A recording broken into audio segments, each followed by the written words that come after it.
श्री गुरु महिमा अलेख शरण। श्री गुरु महिमा अलेख शरण। श्री गुरु महिमा अलेख शरण। गुरु कृपा यूट्यूब चैनल तरफर आपण मानकु स्वागत जनाई आज आरंभ करने को जाऊँगी 2024 मसीहा सेप्टेम्बर मासरे 12 गोटी राशि तथा मेष ठारू मीन पर्यंत प्रत्येक राशिर पृथक पृथक मासिक राशिफल आपण मानकु मोर विशेष अनुरोध जेउ माने प्रथम करी एही चैनल को आसिछंती सेमाने गोटिए सब्सक्राइब करी पाखरे आसुथिबा बेल आइकन को दबाई दियंतु जहा द्वारा कि आमर जेउ समय रे वीडियो अपलोड हेबो सर्वप्रथमे आपण पाखरे पहुँची पारिबो। आउ ए वीडियोटी जदि आपण को भल लागिला शेषरे गोटिए कमेंट देबे और सांग साथी मानकु शेयर करिवे। आपण मानकर जदि ग्रह द्वारा कौनसी असुविधा हेउछि विवाह विलंब हेउछि बहु चेष्टा सत्वे आपणकर चाकरी होई पारु नाही परिवार मध्यरे स्वामी स्त्री मध्यरे कलह मानमनांतर हेउछि तेबे आपण तले दिया जाइथिबा मेल आईडी ठिकाना रे आपणकर नाम जन्म तारीख जन्म समय और जन्म स्थान प्रेरण करंतु आम्भे ताहार प्रतिकार निमंते आपनकु जणाई देबो। आसंतु एबे जानिबा 2024 मसीहा सेप्टेम्बर मासरे बिछा राशिर मासिक राशिफल। एही बिछा राशि एक स्थिर जल राशि। एही राशिर अधिपति मंगल महाग्रह। एही राशिर व्यक्ति अत्यंत जिद्दीखोर। एमानकर दृढ़ता अधिक थाए। जेउ कामरे हाथ दियंती ताहा पूरण न हेबा पर्यंत विश्राम नियंती नाही। दिन राति निज लक्ष्य रे जाहाकी थांती। एमानकु बुझाइबा बड़ कठिन। सरल जीवन पसंद करती नाही। जीवन रे आपत्ति विपत्ति किंबा बाधा असुविधा आसिले एमाने प्रकृत उन्नति करिथांती। विपत्ति एमानक जीवनर निद हजाई देई सचेतन कराई थाए। बिछा राशि वृषर विपरीत राशि होइतिबारु ओ चंद्रर नीच राशि होइतिबारु बिछा राशि व्यक्ति मानकर तीक्ष्ण बुद्धि स्वभाव हुए। चमत्कार स्मरण शक्ति थाए। शिक्षा उत्तम कहिबा शक्ति उत्तम होइताए। अन्य को बुझाइबारे माहिर होइतांती। धैर्यवान और बलवान मध्य थांती। कुटुकुटिया नीति एमाने पसंद करंती नाही। काहा ऊपर एमाने निर्भर करंती नाही। निज मन को जहा भल लागे ताहा ही करंती। विपदपूर्ण काम और विपदपूर्ण स्थान एमानकर भारी पसंद। जदि कौनसी विपद रे पड़ंती तेबे काहारी दोष दियंती नाही। ठीक कथा और ठीक काम करी जदि केही अमानिया होंती तेबे हठात रागी जाइथांती। क्रोध समय रे भल मंद विचार शक्ति हराई बसंती। एही बिछा राशि व्यक्ति साधारणतः मिलिटारी पुलिस डाक्तरी इंजीनियरी मेकानिकल आदि विभाग भारी पसंद करती। जान वाहन चलाचल अति उत्तम रूपे करि पारंती। स्त्री सुख एमानकर उत्तम संतान सुख उत्तम धन रोजगार करिवे किंतु अधा बयस परे अति कम रे 34 वर्ष पर्यंत एमाने पितृ अर्जित धन खाई चलिबे। एहा परे चाकरी करिवे किंबा किछि कर्म करिवे। दृढ़ मना हेतु बहु कठिन काम करी मध्य सफलता पाइबे। बिछा राशिर शुभ अंक 2, 4, 5 और 8। शुभ बार गुरुवार और मंगलवार। शुभ ग्रह चंद्र मंगल बृहस्पति। बिछा राशि सकाशे शुभ लग्न धनु लग्न मकर लग्न मीन लग्न। घात चंद्र वृष चंद्र। घात नक्षत्र रेवती नक्षत्र। घात तिथि दशमी तिथि। घात बार शुक्रवार। घात ग्रह बुध और घात मास आश्विन मास। ଏହି ବିଛା ରାଶି 3 ଗୋଟି ନକ୍ଷତ୍ରକୁ ନେଇ ଗଠିତ। ପ୍ରଥମ ନକ୍ଷତ୍ର ହେଉଛି ବିଶାଖା ନକ୍ଷତ୍ର, ଦାନବ ଗଣ, ବ୍ୟାଘ୍ର ଯୋନି। ସମାଜରେ ବହୁଳ ପ୍ରଭାବ ପକାଇଥାନ୍ତି। ଏମାନେ ସାଧାରଣତଃ ବହୁତ ନମ୍ର ସ୍ୱଭାବର, ଦୀର୍ଘଜୀବୀ ଓ ଦୀର୍ଘକାୟ ଶରୀର, ଶିକ୍ଷିତ ହୋଇଥାନ୍ତି। ଭବିଷ୍ୟତରେ ଧନୀ ହୁଅନ୍ତି, କିନ୍ତୁ ଜୀବନର ପ୍ରଥମାର୍ଦ୍ଧରେ ଏମାନେ ଧନୀ ହୋଇପାରନ୍ତି ନାହିଁ। ସର୍ବଦା ହସ ହସ ମୁଖ, ଦୁଃଖକୁ ଛାତି ଭିତରେ ଚାପି ରଖିଥାନ୍ତି, ବାହାରେ ଦୁଃଖକୁ ପ୍ରକାଶ କରନ୍ତି ନାହିଁ। ଏମାନେ ବହୁ ସାହସୀ ଶ୍ରେଣୀର ବ୍ୟକ୍ତି। ଏମାନଙ୍କର ଜନ୍ମ ହେବାର 5 ବର୍ଷରେ ଚକ୍ଷୁରେ କୌଣସି ରୋଗ ହୋଇଥାଏ, 13 ବର୍ଷରେ ଜ୍ୱର ହୋଇଥାଏ, 33 ବର୍ଷରେ କୌଣସି କାରଣରୁ ଶସ୍ତ୍ରାଘାତ ହୋଇଥାଏ ଓ 97 ବର୍ଷ ପ୍ରାୟତଃ ଏମାନଙ୍କର ପରମାୟୁ ଥାଏ। ଏହି ବିଶାଖା ନକ୍ଷତ୍ର ଜାତ ନାରୀମାନେ ମିଷ୍ଟଭାଷିନୀ, ସୌନ୍ଦର୍ଯ୍ୟଯୁକ୍ତା ନାରୀ, ଧର୍ମପରାୟଣା, ଦେବଭକ୍ତି ଓ ପିତୃଭକ୍ତି ଥାଏ। ବିଛା ରାଶିର ଦ୍ୱିତୀୟ ନକ୍ଷତ୍ର ହେଲା ଅନୁରାଧା ନକ୍ଷତ୍ର। ଅନୁରାଧା ନକ୍ଷତ୍ର ଜାତ ବ୍ୟକ୍ତି ଜନକଲ୍ୟାଣ କରି ଏବଂ ବହୁ ଉଦାରମନା, ସର୍ବଶ୍ରେଷ୍ଠ ହେବାକୁ ସର୍ବଦା ଚାହିଁଥାନ୍ତି, ସୌଖ୍ୟଯୁକ୍ତ ହେବାକୁ ଚାହିଁଥାନ୍ତି, ଧନବାନ ହୁଅନ୍ତି କିନ୍ତୁ ବହୁ ବର୍ବାଦ ପରେ ହୁଅନ୍ତି, ନିଜ ପରିବାରରେ ନିଜେ ଶତ୍ରୁ ହୁଅନ୍ତି, କାମ କଳାରେ ଅପାରଗ, ଏଥିସକାଶେ ବିପଦରେ ପଡ଼ିଥାନ୍ତି। ଜୀବନରେ ରାଜକର୍ମରୁ ବହୁ ଆୟ କରିଥାନ୍ତି, ସମ୍ମାନ ମିଳେ ଓ ବିଦେଶ ଯାତ୍ରାରେ ସଫଳ ମଧ୍ୟ ହୋଇଥାନ୍ତି। ଜୀବନରେ ବହୁ ଥର ଏମାନେ ବିଦେଶ ଭ୍ରମଣ କରନ୍ତି। ଜନ୍ମ ହେବାର ପ୍ରଥମ ମାସରେ ଜୀବନର ଆଶା ନଥାଏ। 7ମ ବର୍ଷ ଓ 16 ବର୍ଷରେ ଜ୍ୱର ଓ କୁକୁର ବିଲୁଆର ଭୟ ଥାଏ।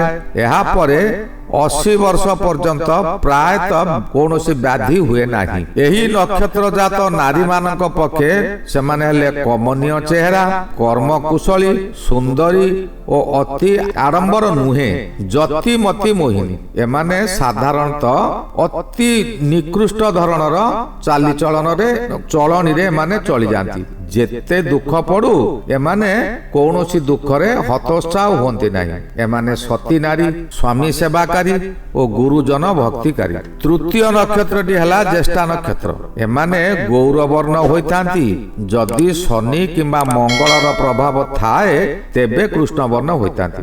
ବହୁ ସନ୍ତାନ ଗୁଡ଼ିଏ ଜନ୍ମ ହୋଇଥାନ୍ତି। ଦୃଢ ମନା, କାମ କଳାରେ ଅପାରଗ ହେତୁ ପ୍ରାୟତଃ ଗୃହରେ କଳି ହୁଏ।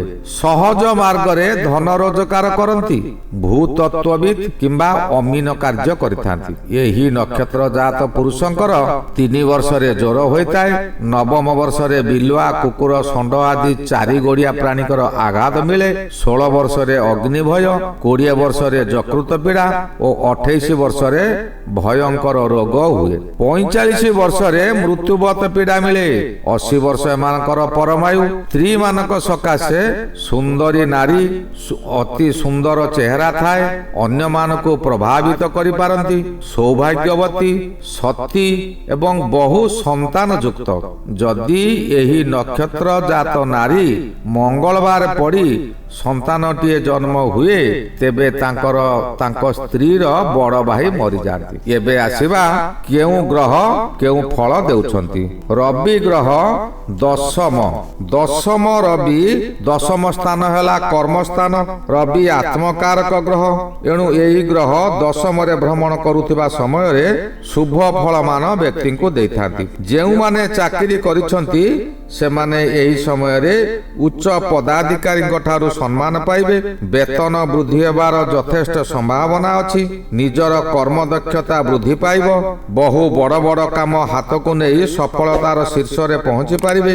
ଆପଣଙ୍କର କାମ କରିବାର ଶୈଳୀକୁ ଅନ୍ୟମାନେ ଅନୁକରଣ କରି ନିଜେ କରିବାକୁ ଚେଷ୍ଟା କରିବେ। 17 ତାରିଖ ଠାରୁ ରବି ଏକାଦଶକୁ ଭ୍ରମଣ କରିବେ। ଏହି ସମୟରେ ଆପଣ ଯାହା ଚାହିଁବେ ତାହା କରିପାରିବେ। ବହୁ ଦିନରୁ ଯେଉଁ କାମକୁ ଆପଣ ଅପେକ୍ଷା କରିଥିଲେ ଏବେ ସେ କାମର ଅନ୍ତ ଘଟିବ। ଅଚାନକ ଆପଣଙ୍କର ଧନ ବୃଦ୍ଧି ହେବ। ବ୍ୟବସାୟରେ ଆୟ ବୃଦ୍ଧି ଅଚାନକ ହେବ। ଆଶାଠାରୁ ବହୁ ଗୁଣରେ ଲାଭାନ୍ୱିତ କରି ଆଗାମୀ ସକାଶେ ଧନ ସଞ୍ଚୟ କରିପାରିବେ। ଯେଉଁ କାମରେ ହାତ ଦେବେ ତହିଁରେ ଆପଣଙ୍କୁ ସଫଳତା ମିଳିବ। କୌଣସି ଅଜଣା ସ୍ଥାନରୁ ଅପର୍ଯ୍ୟାପ୍ତ ଧନ ମିଳିବାର ସମ୍ଭାବନାକୁ ଏଡ଼ାଇ ଦେଇ ହେବ ନାହିଁ। ମଙ୍ଗଳ ମହାଗ୍ରହ ଏହି ସମୟରେ ଆପଣଙ୍କର ଅଷ୍ଟମରେ ଭ୍ରମଣ କରୁଅଛନ୍ତି। ଅଷ୍ଟମ ମଙ୍ଗଳ ଅତି ଅଶୁଭ ଫଳ ଦିଅନ୍ତି। ଏହି ସମୟରେ ଆପଣ ବ୍ୟାକୁଳତା ହୋଇ ପଡ଼ିବେ। ବିଭିନ୍ନ ଦିଗରୁ ବିଭିନ୍ନ ସମସ୍ୟା ମାନ ଆସି ଉପସ୍ଥିତ ହେବ। ଆପଣଙ୍କର ମୁଣ୍ଡ ଖରାପ କରିଦେବ। ଅତ୍ୟଧିକ ଦୁଶ୍ଚିନ୍ତା ଆପଣଙ୍କୁ ବ୍ୟତିବ୍ୟସ୍ତ କରି ପକାଇବ।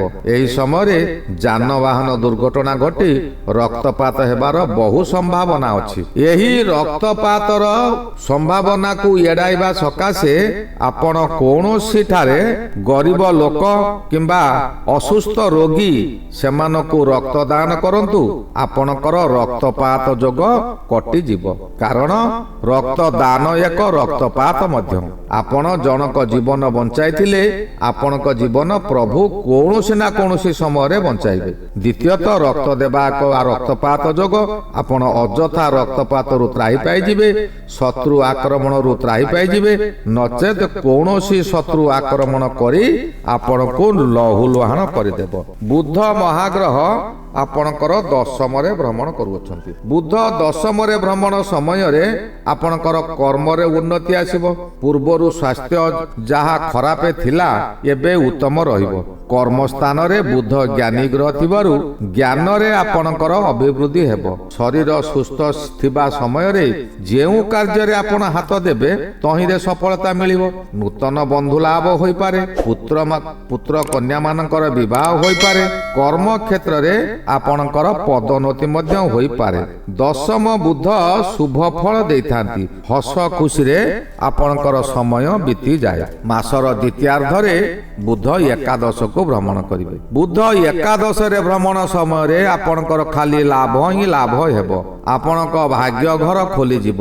ଭାଗ୍ୟ ଲକ୍ଷ୍ମୀ ଆପଣଙ୍କ ଉପରେ କୃପା ବୃଷ୍ଟି କରିବେ। ପୂର୍ବ ରାଗ ରୁଷା ଭୁଲି ପରିବାରର ସମସ୍ତ ସଦସ୍ୟ ଆପଣଙ୍କ ସହିତ ଏକମତ ହୋଇ ରହିବେ। ପରିବାରରେ ଖୁସିର ଲହରୀ ଖେଳିଯିବ। ଅଚାନକ କେଉଁଠାରୁ ଖୁସି ଖବର ପାଇ ମନରେ ଆପଣ ଆନନ୍ଦ ପାଇବେ। ଯେକୌଣସି ବ୍ୟବସାୟ କଲେ ମଧ୍ୟ ଆପଣ ଖାଲି ଲାଭ ହିଁ ଲାଭ ହେବ। ପୁରୁଣା ଶତ୍ରୁମାନେ ମିତ୍ର ପାଲଟି ଯିବେ। ଶରୀର ଆପଣଙ୍କର ସୁସ୍ଥ ରହିବ। ସ୍ୱାମୀ ସ୍ତ୍ରୀ ଏକ ମନ ଏକ ପ୍ରାଣ ହୋଇ ଆଗକୁ ମାଡ଼ି ଚାଲିବେ। ବୃହସ୍ପତି ମହାଗ୍ରହ ବିଛା ରାଶି ସକାଶେ ସପ୍ତମରେ। ସପ୍ତମ ବୃହସ୍ପତି ସବୁଠାରୁ ଅଧିକ ଶୁଭ ଫଳ ଦିଅନ୍ତି। ସପ୍ତମରେ ବୃହସ୍ପତି ଯେଉଁ ସମୟରେ ଭ୍ରମଣ କରୁଥିବେ ସେ ସମୟରେ ଖାଲି ଶୁଭ ହିଁ ଶୁଭ ମିଳିବ। ନିଜ ଚେଷ୍ଟାରେ ଆପଣ ପ୍ରତ୍ୟେକ କାର୍ଯ୍ୟ କରି ସଫଳତା ପାଇବେ। ସ୍ୱାମୀ ସ୍ତ୍ରୀ ଏକ ମନ ହୋଇ ଚଳିବେ। ଯେକୌଣସି କାର୍ଯ୍ୟ କଲେ ଉଭୟଙ୍କୁ ସାହାଯ୍ୟ କରିବେ। ଅବିବାହିତ ମାନଙ୍କର ବିବାହ ଅଚାନକ ହେବ। ଯେଉଁମାନଙ୍କର ସନ୍ତାନ ହେଉନାହିଁ ସେମାନେ ପଞ୍ଚମାଧିପତିଙ୍କର ପୂଜାପାଠ କଲେ ଅର୍ଥାତ୍ ଶନିଙ୍କର ପୂଜାପାଠ କଲେ ସନ୍ତାନ ପ୍ରାପ୍ତି ହୋଇପାରେ। ଆତ୍ମୀୟ ସ୍ୱଜନ ମାନେ ଆପଣଙ୍କର ମନୋବଳ ବୃଦ୍ଧି କରାଇବେ। ଏହି ସମୟରେ ଆପଣ ତୀର୍ଥଯାତ୍ରା କରି ପୁଣ୍ୟ ଅର୍ଜନ କରିପାରନ୍ତି। ଶୁକ୍ର ମହାଗ୍ରହ ଆପଣଙ୍କ ସକାଶେ ଏକାଦଶରେ ଭ୍ରମଣ କରୁଅଛନ୍ତି। ଏକାଦଶ ଶୁକ୍ର ଶୁଭ ଫଳ ଦେବେ। ଅଚାନକ ଆପଣଙ୍କୁ କୌଣସି ଠାରୁ ବିପୁଳ ପରିମାଣରେ ଧନ ପ୍ରାପ୍ତ ହେବ। ପରିବାର ମଧ୍ୟରେ ଆପଣ ଶ୍ରେଷ୍ଠ ବ୍ୟକ୍ତି ହୋଇପାରିବେ। ସ୍ୱାମୀ ସ୍ତ୍ରୀ ସୁଖରେ ଜୀବନ ଯାପନ କରିବେ। ନୂତନ ବନ୍ଧୁ ପ୍ରାପ୍ତ ହୋଇପାରେ। ଅବିବାହିତ ମାନଙ୍କର ବିବାହ ହେବ। ନିଃସନ୍ତାନ ବ୍ୟକ୍ତିମାନେ ପ୍ରତିକାର କଲେ ତାଙ୍କର ମଧ୍ୟ ସନ୍ତାନ ପ୍ରାପ୍ତି ହୋଇପାରେ। ଶନି ମହାଗ୍ରହ ଆପଣଙ୍କର ପଞ୍ଚମରେ। ପଞ୍ଚମ ସ୍ଥାନ ହେଉଛି ସନ୍ତାନ ସ୍ଥାନ, ଜ୍ଞାନ ସ୍ଥାନ।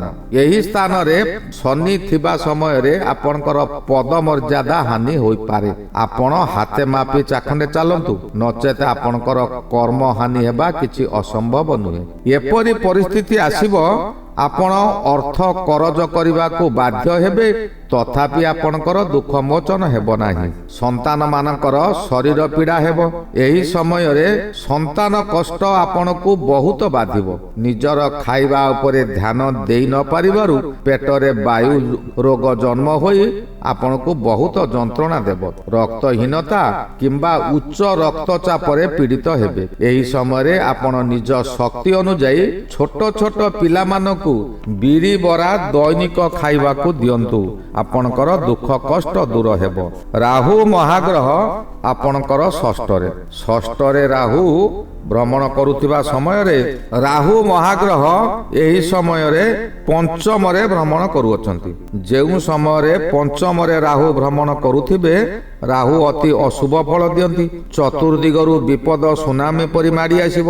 ଆପଣଙ୍କର ଏହି ସମୟରେ ଯୌନ ରୋଗ ହୋଇପାରେ କିମ୍ବା ଯୌନ ଉଦ୍ଦୀପନା ପ୍ରବଳ ହୋଇପାରେ, ଯାହାଦ୍ୱାରା ଆପଣ କିଛି ବି ଭୁଲ କରି ବସିବେ ଓ କାରାଦଣ୍ଡ ହୋଇପାରେ କିମ୍ବା ହୋଇ ନପାରେ, କିନ୍ତୁ ଯୌନ ରୋଗ ହୋଇ ସର୍ଜରୀ ହୋଇପାରେ।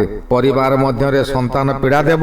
ଆପଣ ବହୁ ମାନସିକ ଯନ୍ତ୍ରଣା ମଧ୍ୟରେ ଥାଇ ଧାର କରଜ କରି ଋଣଗ୍ରସ୍ତ ହେବେ। ଏହି ସମୟରେ କେତୁ ଆପଣଙ୍କର ଏକାଦଶରେ ଭ୍ରମଣ କରୁଥିବେ। ଏକାଦଶରେ ଯେଉଁ ଗ୍ରହ ଗୋଚରରେ ଭ୍ରମଣ କରନ୍ତି ଶୁଭ ଫଳ ଦିଅନ୍ତି। ଯାହା ବି ହେଉ, ରାହୁ ଯେତେ କଷ୍ଟ ଦେଉଥିଲେ ମଧ୍ୟ କେତୁ ତାହାକୁ ଖଣ୍ଡନ କରି କିଛି ଆଶ୍ୱସ୍ତି ଆଣିବେ। ପୂର୍ବରୁ କରିଥିବା ଧର୍ମ କାମରେ ଫଳ ଏହି ସମୟରେ କେତୁ ଗ୍ରହ ଆପଣଙ୍କୁ ଦେବେ। କେତୁ ଗ୍ରହ ଗୋଚର ସମୟରେ ଆପଣଙ୍କୁ ପୁରସ୍କାର ସ୍ୱରୂପ ଆପଣଙ୍କର ପୂର୍ବ ଅର୍ଜିତ ଧର୍ମ ଫଳ ଦେବେ। ଯେଉଁ କାର୍ଯ୍ୟ କରୁଛନ୍ତି ତହିଁରେ ଆପଣଙ୍କୁ ସ୍ୱୀକୃତି ମିଳିବ, ବିଭିନ୍ନ ସ୍ଥାନରୁ ସମ୍ମାନ ମିଳିବ ଓ ଉପଢୌକନମାନ ମଧ୍ୟ ମିଳିପାରେ। ଏହି ଗଲା 2024 ମସିହା ସେପ୍ଟେମ୍ବର ମାସରେ ବିଛା ରାଶିର ମାସିକ ରାଶିଫଳ। ଏହି ରାଶିର ଯେଉଁ ଅଶୁଭ ଫଳମାନ ଅଛି ତାହାକୁ ଖଣ୍ଡନ କରିବା ନିମନ୍ତେ ବିଛା ରାଶିର ଅଧିପତି ମଙ୍ଗଳ ଗ୍ରହ ହୋଇଥିବାରୁ ଦୈନିକ ପ୍ରାତଃ ସ୍ନାନ କରି ଘୃତବତୀଟିଏ ପ୍ରଭୁଙ୍କ ନିମନ୍ତେ ଅର୍ପଣ କରନ୍ତୁ ଓ ପ୍ରଭୁଙ୍କ ଠାରେ ଶରଣ ଯାଆନ୍ତୁ। ମଙ୍ଗଳ ଗ୍ରହ ପୁଣି ଆପଣଙ୍କୁ ସେନାପତି ସଦୃଶ୍ୟ କରାଇଦେବ। ଆଜି ମୁଁ ଏଇଠାରେ ରହିଲି। ପରବର୍ତ୍ତୀ ଅଧ୍ୟାୟରେ ଧନୁ ରାଶି ବିଷୟରେ ଆଲୋଚନା କରିବା। ଶ୍ରୀ ଗୁରୁ ମହିମା ଅଲେଖ ଶରଣ। ଶ୍ରୀ ଗୁରୁ ମହିମା ଅଲେଖ ଶରଣ। ଶ୍ରୀ ଗୁରୁ ମହିମା ଅଲେଖ ଶରଣ।